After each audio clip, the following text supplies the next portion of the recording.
AutoZone is your one stop for better stopping power, helping you save time, money, and a lot of sanity by doing the job yourself. Now, to do the job right, you'll need the following tools, which can all be found at AutoZone, including a caliper compression tool and a torque wrench, which are both available through AutoZone's Loan a Tool program. Before you begin, you'll want to refer to the precautions section in your car's owner's manual for any special callouts or warnings. It's also a good idea to have a repair manual on hand to refer to during this job and any future jobs you decide to tackle. AutoZone recommends wearing safety glasses and gloves during your repair. And while not all new brake pads come with hardware, you can always pick some up at AutoZone. At any time, feel free to use the description section to jump ahead in the video. Before you install the new, you have to take off the old. And while a 2000 Silverado 1500 is being used here, the same steps will help you with your vehicle. Now it's time to remove the wheels. Safety first. You always want to chock the wheels that you're not working on. Check the owner's manual for factory-approved jack points. Then place the jack under one of the recommended jack points. Raise your vehicle just enough to take some of the weight off the wheel.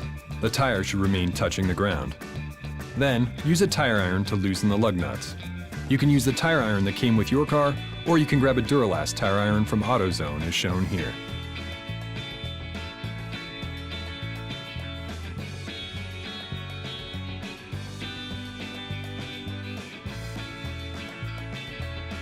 Raise your vehicle to the appropriate height, then place the jack stand under the vehicle, near where the jack is touching it.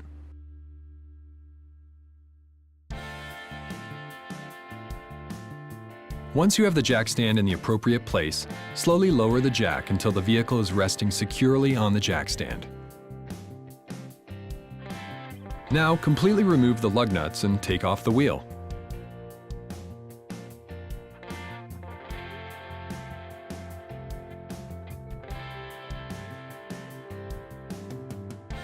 Next, the brake caliper is removed.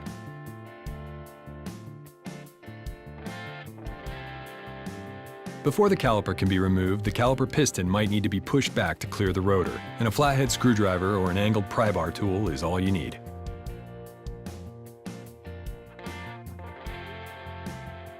Next, loosen the two caliper bolts on the back of the caliper.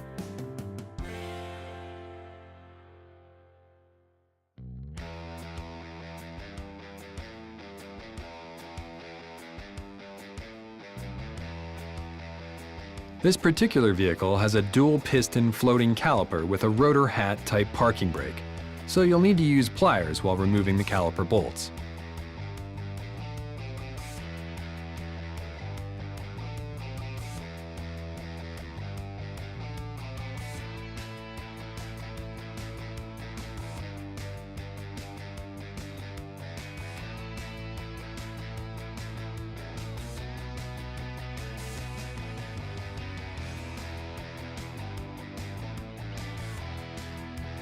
Once both of the caliper bolts have been removed, the caliper should be free to slide off of the caliper bracket.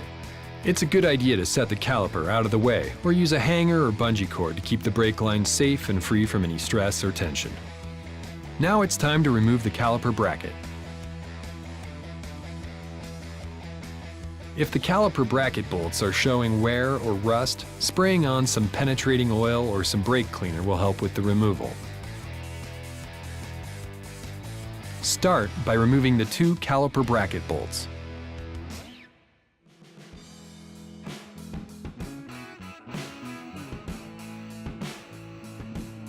Once the bracket bolts are out, you can remove the entire unit by sliding it off the spindle and the rotor. Now the old brake pads and hardware should be easy to remove.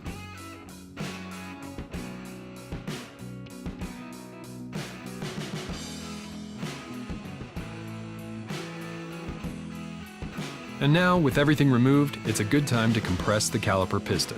You want to keep the bleeder valve facing up to prevent air from getting in, and try to make sure no brake fluid gets on any painted surfaces. A caliper compression tool and an old brake pad will make life easier and help protect against damaging the caliper. And with the free AutoZone Loan a Tool program, you can borrow one without purchasing a new one for a single-time use. Some bleeder valves may have a small dust cap to protect the valve. Make sure to remove the valve cap first. Then, use your 10mm socket wrench to open the bleeder valve. This is what allows the brake fluid to come out. You'll want to use a brake bleeder kit or a drain pan to catch the brake fluid. Use the caliper compression tool to compress the piston until it stops. Then wait until all the fluid is done coming out. When you're finished, make sure to tighten the bleeder valve back up.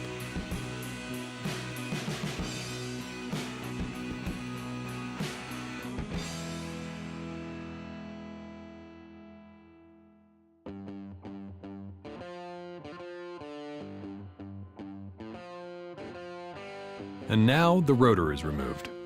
This is fairly easy, but if the rotor is stuck, some brake cleaner and a couple hits with your dead blow hammer should do the trick. Now that the rear brake pads and rotor are fully removed, you're that much closer to putting on your new rear pads. First up is cleaning your new rotors. Whenever installing new rotors, first you'll want to clean them by spraying them with brake cleaner, then wiping them with a shop rag. This removes the protective coating that comes on all new rotors and any dirt or debris that may have been picked up along the way. Alright, it's time to put that new rear rotor on.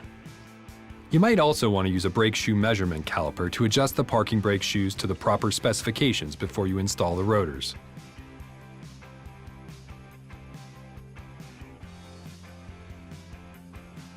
Be sure to clean away any dirt or debris from the caliper bracket before installing new hardware and brake pads.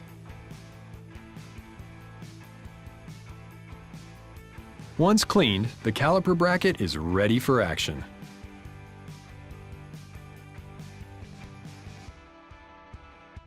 Now, install the new brake pad hardware.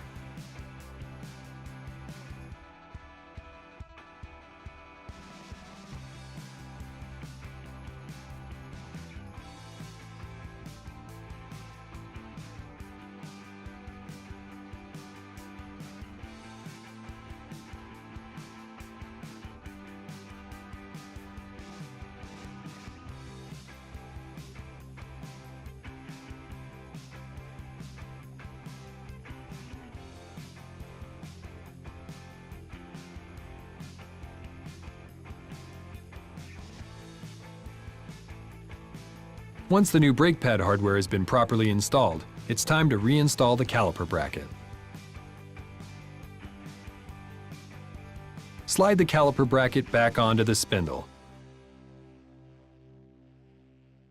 Now, install the caliper bracket bolts. Now, tighten the caliper bracket bolts to the right specifications.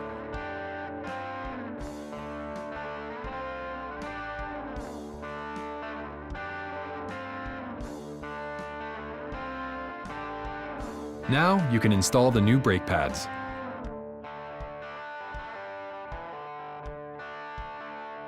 Make sure you apply brake grease to your brake pads where the pads fit into the hardware, but also make sure not to get any grease on the side of the pad that contacts the rotor.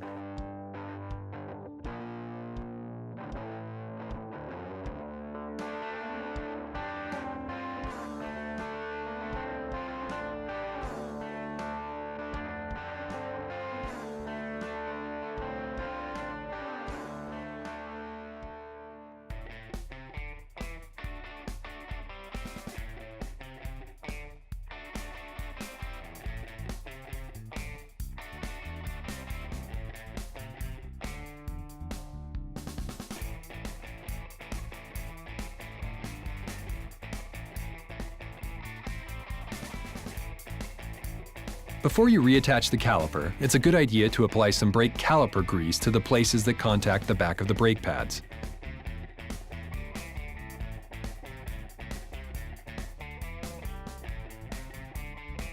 Then, the caliper can be reattached by pivoting the caliper into position.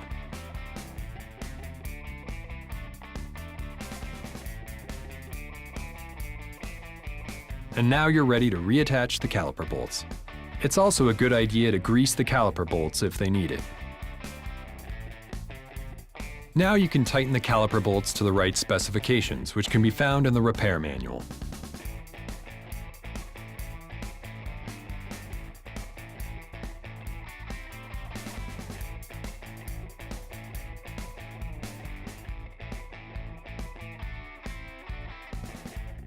Once the caliper is reinstalled, it's a good idea to bleed the brake one more time to make sure there isn't any air in the system.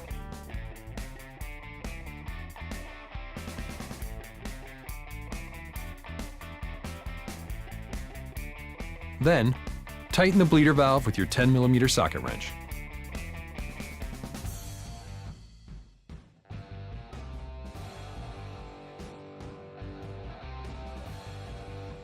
Last but not least, it's time to throw the wheel back on.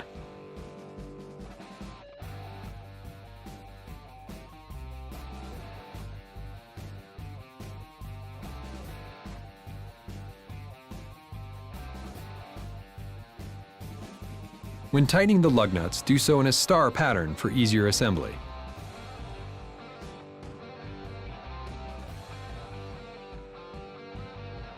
Now you can jack your vehicle back up enough to remove the jack stand.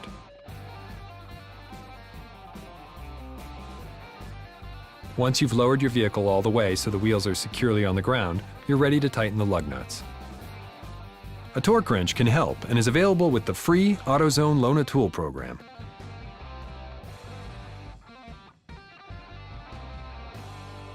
Now that you've finished this side, you can follow the same steps on the other side.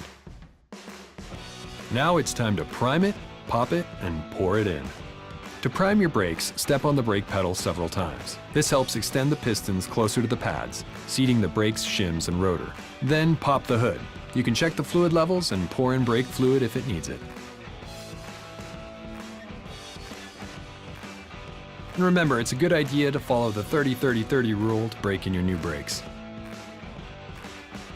And be sure to check out our other DIY videos on our official AutoZone channel. Thanks for watching. Get in the zone, AutoZone.